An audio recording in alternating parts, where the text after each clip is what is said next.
Hello and welcome to the Renaissance English History Podcast. I'm your host, Heather Tesco. I'm a storyteller who makes history accessible because I believe it's a pathway to understanding who we are, our place in the universe, and having a deeper connection to our own humanity. This is episode 109. Can you believe that? And I know I haven't been here in a while because I kind of took August to get ready for the Tudor Summit. If you haven't participated in the Tudor Summit yet, it's so much fun. It's basically a 2-day event that happens live every 6 months. We just had it September 3rd, 2nd and 3rd, and we get together leading podcasters, historians, authors, bloggers, all kinds of cool people to give talks on their particular subject. So for this past one, we had Claire Ridgway talking about the fall of Catherine Howard. We had Janet Wortman talking about Edward Seymour.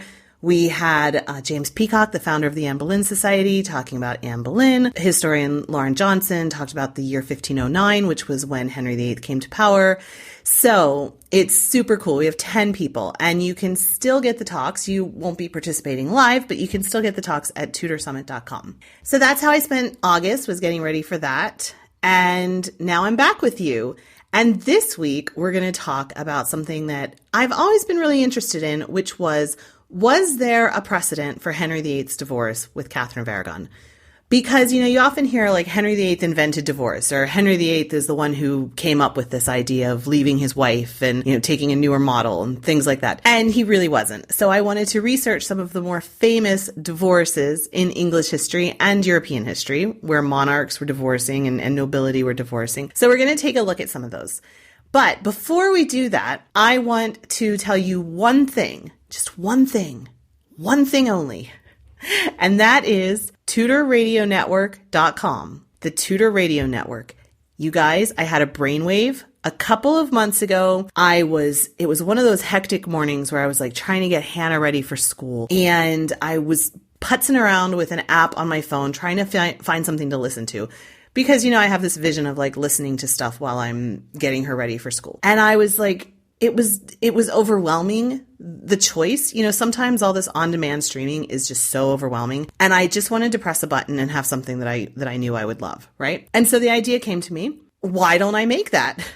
And so I am creating and launching a radio station, an online radio station. And it's launching in December. But if you come on board and support my Indiegogo campaign, which is helping with the fundraising to get it started, you'll get early access. And there's a lot of other really cool perks. So TudorRadioNetwork.com sends you to the Indiegogo campaign where you can learn a whole lot more about it. I've already got some other great podcasters involved, people creating original content.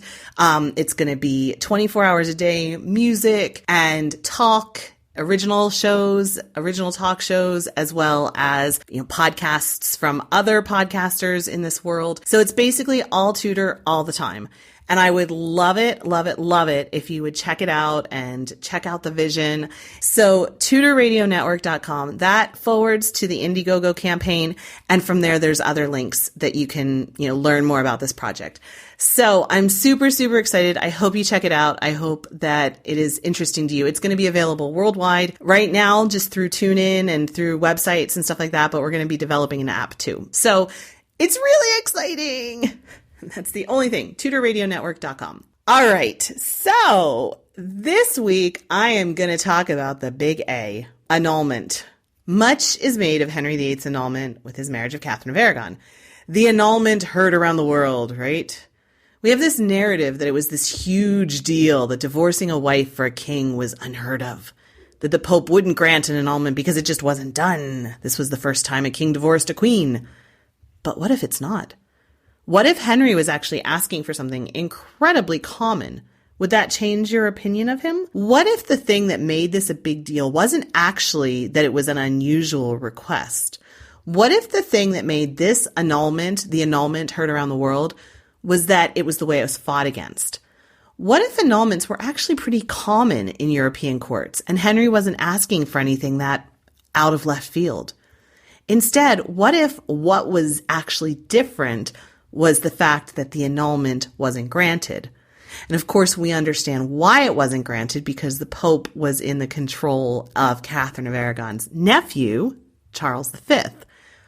But I would postulate, or I am postulating, that it wasn't Henry's request that was all that unusual. It was the fact that it wasn't given that was unusual. So this week, we're going to look at other European annulments throughout history and show that Henry was actually asking for something that was pretty routine. No big deal. At least it shouldn't have been. Let's go back all the way to the 12th century. The famous Eleanor of Aquitaine, wife of Henry II, mother to Richard the Lionheart and King John. Did you know that she'd actually been married before to Louis XII of France? She was actually the original petitioner for the annulment. She had participated in the Second Crusade with her husband Louis. Soon after, she asked for an annulment. She already had one daughter by him, no other children, even though they had been married for over a decade. The request was rejected by Pope Eugene III. But after she gave birth to another daughter, Louis seemed to realize that he wasn't going to have a son with her, and he agreed to the annulment. The annulment was granted on grounds of consanguinity. That's when you're too closely related. Eleanor lost custody of her daughters, but she regained her lands in Aquitaine. Soon after, as an eligible bride with lands in Aquitaine in her own right, she married Henry II. She united his lands in Anjou and other parts of France with hers in Aquitaine. And she also then became Queen of England when he became King of England. Henry II was the son of Matilda. If you're familiar with this period, you will recognize the name Matilda. She was the woman who should have inherited or was set to inherit England after her father died. I think she was the granddaughter of William the Conqueror. Somebody's probably going to correct me if I'm incorrect about that. But she was set to inherit and she couldn't get there in time. Her cousin Stephen got there. It started this whole period of civil war in the early 12th century. And her son was Henry, and he went back and negotiated a deal where he would inherit the throne. And then Eleanor became Queen of England. Eleanor had several sons with Henry, and one wonders what Louis thought when he saw what Eleanor had become after 15 years of marriage to him. She hadn't had any sons by him, and, here then she goes off and becomes this really successful Queen of England.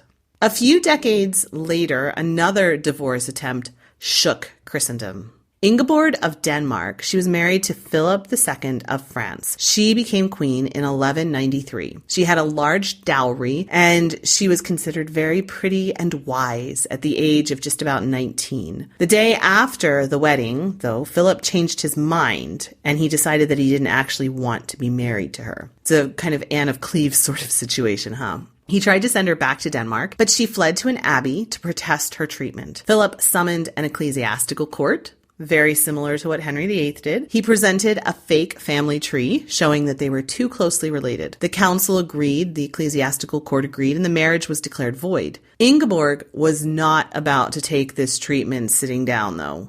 Denmark sent a delegation to the Pope to protest, and Pope Celestine III saw that the family tree was fake, and he declared the annulment void and prohibited Philip from marrying again. Philip ignored this, very Henry VIII-like. He kept Ingeborg in virtual prison for the next 20 years. Very similar. There's so many parallels here to the treatment of Catherine of Aragon.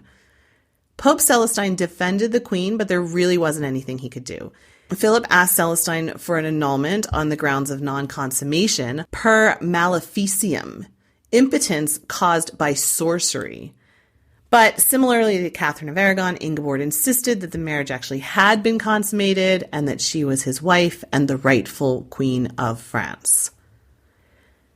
Philip married a woman named Agnes of Marania in June 1196, but in 1198, the new Pope Innocent III declared that this new marriage was void because he still didn't have permission and the previous marriage was still valid. He ordered Philip to dismiss Agnes and take Ingeborg back. Do you see there's so many parallels here to Henry, huh? Ingeborg had written to him. She said that she was being abused and she was isolated, and she said that she was actually claiming thoughts of suicide because of the way she was being treated. Philip's response to this was to lock Ingeborg away in a tower. He made her a prisoner. She was hungry, food was irregular, and sometimes insufficient. No one was allowed to visit her except one time when 2 Danish chaplains were allowed to visit. Philip, meanwhile, brings Agnes back and continued to live with her, producing a second child, a son. For all of these offenses, Philip was excommunicated in 1200 and the kingdom was placed under an interdict. That means that you can't have any kinds of services or any kinds of religious events at all. So you can't have marriages, and you can't have baptisms for everybody in the kingdom. So it basically puts everybody's soul in peril. So then after that, Philip said that he would obey, and he later reneged on that promise, and then Agnes died. In 1201, Philip asked the Pope to declare his children legitimate, and the Pope complied. The Pope needed his political support. Later that year, Philip is again asking for an annulment, claiming that Ingeborg had tried to bewitch him in the wedding night and thus made him unable to consummate the marriage. Again, the same kind of story he was using before. He asked for a divorce on the grounds of witchcraft, and this attempt also failed. So later on 12 years later, Philip and Ingeborg finally reconcile when Philip wanted to push his claim to the English throne through ties he had in Denmark. This is the period where King John were leading up to, in England, the Magna Carta. There's a lot of strife going on in England, and Philip thought he could get in on that and push claims to the English throne through ties he had in Denmark. 10 years later, of course, that didn't work out. And 10 years later, he was dying, and he supposedly told his son, Louis VIII, to treat Ingeborg well, and she would be acknowledged as the legitimate queen. She spent most of the time left that she had in a priory that she founded, Saint Jean d'Ile, and unlike Catherine of Aragon, she survived her husband by more than 14 years. Back in England, Henry II's son John also had an annulment to contend with. In 1176, Henry II betrothed his youngest son, John Lackland, then became King John. He was called that because as the youngest son, he didn't have much land, right? John Lackland, to a woman called Isabella. They were half cousins since they were both great-grandchildren of Henry I. But in the marriage agreement, Henry said that he would find a good match for Isabella if the Pope refused a dispensation. So in 1189, John and Isabella are married in Wiltshire, and John took her lands in Gloucester. But Baldwin, the Archbishop of Canterbury, declared the marriage void because of consanguinity, how closely they were related, and he put their lands under an interdict. That's, again, no religious services at all. Pope Clement III lifted the interdict and granted a dispensation to marry, but he did forbid them from having marital relations. So I'm not sure what kind of marriage he expected them to have. Once John became king in 1199, he got an annulment of the marriage on the grounds of consanguinity. But John kept Isabella's land in Gloucester, and Isabella contested the annulment. 100 years later, the story comes to us of Alice de Lacy and Thomas, Earl of Lincoln. On the death of her mother, around 1309 or 1310, Alice, who was in her late 20s, inherited her mother's titles and estates. She became the third Countess of Salisbury in her own right, and her husband became the Earl of Salisbury by right of his wife. Her father died in February 1311, and she became the fourth Countess of Lincoln in her own right, and her husband became the Earl of Lincoln by right of his wife. Thomas of Lancaster inherited all of her father Henry's lands by right of his wife. He paid homage to Edward II of England for them shortly after Henry's death. So at this point, Thomas has 3 earldoms that he inherited from his father and control of 2 earldoms of his wife, and it made him the richest and most powerful man in England. In the spring of 1317, Alice was abducted from her manor in Dorset by some of the household knights of John de Warenne, Earl of Surrey, and taken to Castle Reigate. There were questions raised by contemporary chroniclers over the degree that Alice may have been part of this plan, but Warenne is thought to have carried out the abduction in order to humiliate Thomas, who had helped block Warenne's divorce, so they had some beef with each other. After Alice was abducted, her husband, Thomas, waged a private war on Warenne, but never once asked for Alice's return. He just thought he could have the lands and rule the lands, and he didn't have to be bothered with having a wife. And it's actually not known when she was released, and her whereabouts for these 5 years between 1317 and 1322 are unknown. Later on, in 1322, Thomas of Lancaster, the husband, was captured after the failure of a rebellion against the king. He was executed for treason at what had been Alice's family home of Pontefract Castle, and it had become his favorite residence. With Thomas gone, all of her inheritance should have reverted back to Alice from both of her parents for the first time. Thomas's estates were forfeit to the crown, but that could not legally include the estates that he controlled by the right of his wife and her own inheritance. But because he had been a rebel, the king decided to punish her, even though she had nothing to do with it, and confiscate her land. So he had her arrested and imprisoned again, along with her stepmother. So in June of 1322, she surrendered back some of the lands that she had inherited from her father, and she tried to reach a deal with the king. She was effectively being extorted by the king, although she was then permitted to hold some of her lands in life tenure by the king's special grace. And she was not released until she paid £20,000 to the crown. And then by paying that, she was allowed to remarry if she chose. Alice went on to have a very colorful life. She married again. She was abducted again because she was an heiress. It made life very difficult for her because everybody wanted control of her land, right? We saw the same thing happen with Lady Margaret Beaufort. So she had another abduction. She married for love. She was imprisoned. It went on and on and on. She's a very interesting woman. But the relationship that she had with her first husband, Thomas, was the thing of most interest, looking at the fact that their marriage ended when she was abducted and he never actually even cared to get her back because he just cared about the land. Later on, we have an example of a woman successfully divorcing her husband. Anne of York was the Duchess of Exeter, also known as Anne Plantagenet. She was born around 1439 and lived until 1476, so she was alive during the Wars of the Roses. She was the first child of Richard Plantagenet, the Duke of York, and Cecily Neville. So this is the Duke of York that kind of starts the whole Wars of the Roses, and the father of Edward IV. So she was the sister of Edward IV and Richard III and that whole family. So when she was just 8 years old in 1447, she was married to Henry Holland. He was the third Duke of Exeter, and he sided with the House of Lancaster against his wife's family, the House of York. He was the commander at some of the Lancastrian victories, like the Battle of Wakefield and the Second Battle of St. Albans. He was also a commander at the Battle of Taunton, with which the Lancastrians lost. He fled to Scotland after the battle. He joined Margaret of Anjou in her exile in France. Margaret of Anjou was, of course, the wife of Henry VI, who was the king that they were rebelling against. And then Anne's younger brother, Edward, Duke of York, was declared king in London, King Edward IV. Henry Holland was attainted, but the new king gave his estates to Anne, his sister, with the remainder to their daughter, Anne Holland. Anne and Exeter separated in 1464, and she divorced him in 1472. She had a second marriage in 1474 after she had successfully divorced her husband, and she married a fellow named Thomas St. Leger, who was a follower of Edward IV. And he did take part in Buckingham's rebellion against Richard III, and he was executed for that in 1483. But perhaps the most famous contemporary annulment, kind of the one that Henry VIII would have been looking at, was in 1476.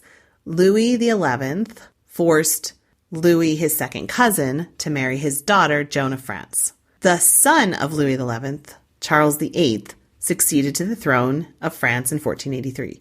But Charles died childless, and so the throne passed on to that second cousin, Louis, who became Louis XII. Now, Charles had been married to Anne, the Duchess of Brittany, and they were trying to unite Brittany with France.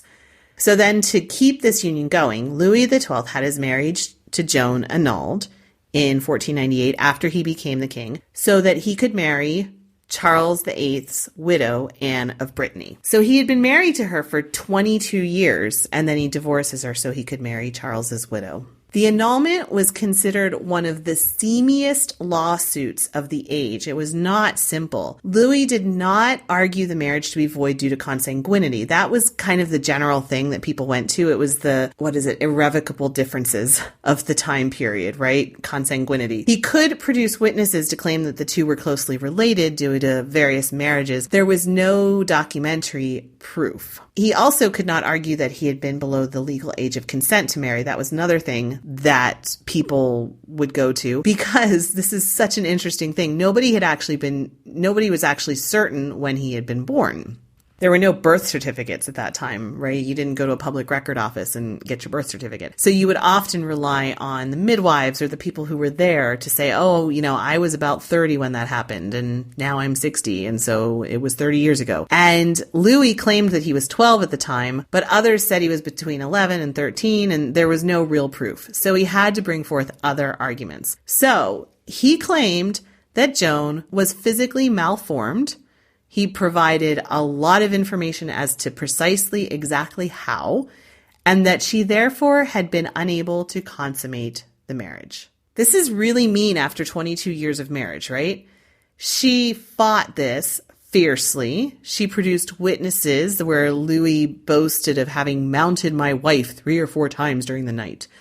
And Louis then claimed that this had been inhibited by witchcraft. So again, pulling this whole witchcraft thing, which is what people would often throw to women. It was kind of a catch-all. Louis's case was really, really weak. If the Pope had been neutral, Joan totally would have won. But the Pope, Alexander VI, had political reasons to grant the annulment, ruled against Joan. And he granted the annulment on the grounds that Louis did not freely marry, but was forced to marry by Joan's father. Outraged, Joan reluctantly submitted. She said that she would pray for her former husband, and she became a nun, and she was canonized in 1950. So you can only imagine what the tabloids would have done with a court case like this, right? Saying that the wife was so malformed that he was unable to perform his duty after 22 years. We're just finding out about that, right? And then after Anne dies, Louis marries Mary Tudor. This is where Henry VIII's sister goes to marry Louis. He's already very old by this point, and she extracts that promise where she can marry for love afterwards, and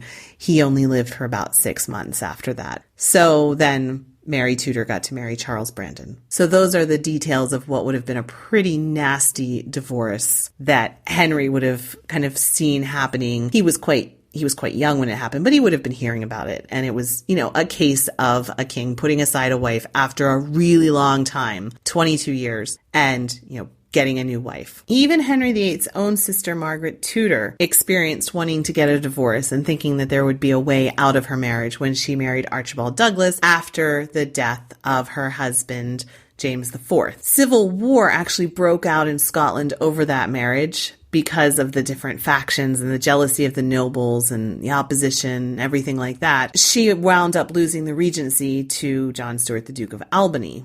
Margaret had to flee, and, it was a really bad scene. She went back to London, and then he wound up getting involved with another woman, having an illegitimate child, and then he took her land and used the land that she should have had as the Dowager Queen of Scotland to use for his own private stuff without even asking. And so then in response to that, she said she wanted to get a divorce, and she wanted to leave him. But Henry VIII did not side with his sister. He actually, this is in the early 1520s, there's a letter that still survives where he wrote to her of just how awful the idea of divorce was, and how could she think of such a thing, and she needed to return immediately to her husband. But Margaret stayed true to her conviction that she was done with him. She refused to have anything to do with him at all. She was just over all of him. And finally, in 1527, in March, Pope Clement VII granted her divorce petition, and she married Henry Stuart in 1528, like I said, ignoring the warnings of her brother that marriage was divinely ordained. This is right as he was starting to think about leaving Catherine of Aragon. He said marriage was divinely ordained, and he protested against the shameless sentence sent from Rome. And of course, half a decade later, Henry would leave Rome so he could remarry. And so that kind of sums up some of the precedents that brings us right around to the time period when Henry was divorcing Catherine of Aragon. And I wanted to go through and look at these, even though this isn't, we kind of went way back several hundred years to look at, for example, the annulment of Eleanor of Aquitaine. But I think it's worth it to see that this was quite a common event at this time period. This wasn't that unusual. And so the idea that Henry was asking for something that was really crazy and way out there, it just doesn't hold up. People were marrying and divorcing each other, and it was a very common thing. So I just wanted to kind of go back and examine some of those relationships that had happened and some of those marriages that broke up, that were annulled throughout history. So I hope you've enjoyed this little examination of marriages ending. At least I didn't do it around Valentine's Day, right? So again, there are show notes at englandcast.com with sources to all of this stuff, and TudorRadioNetwork.com. Go there. Go to TudorRadioNetwork.com and learn more about the Tudor radio station that I'm starting up. It's going to be so cool. I'm so excited, you guys. Thanks so much for listening, and I will be back again in about 2 weeks or so. And I'm going to be on a much more regular schedule now that school has started. All right, talk to you soon. Bye. Blow, northern wind, a sandful may be sweating. Blow, northern wind, blow, blow, blow. Ich hote boord in Bouwrebriek, dat soll is hem lies on sea.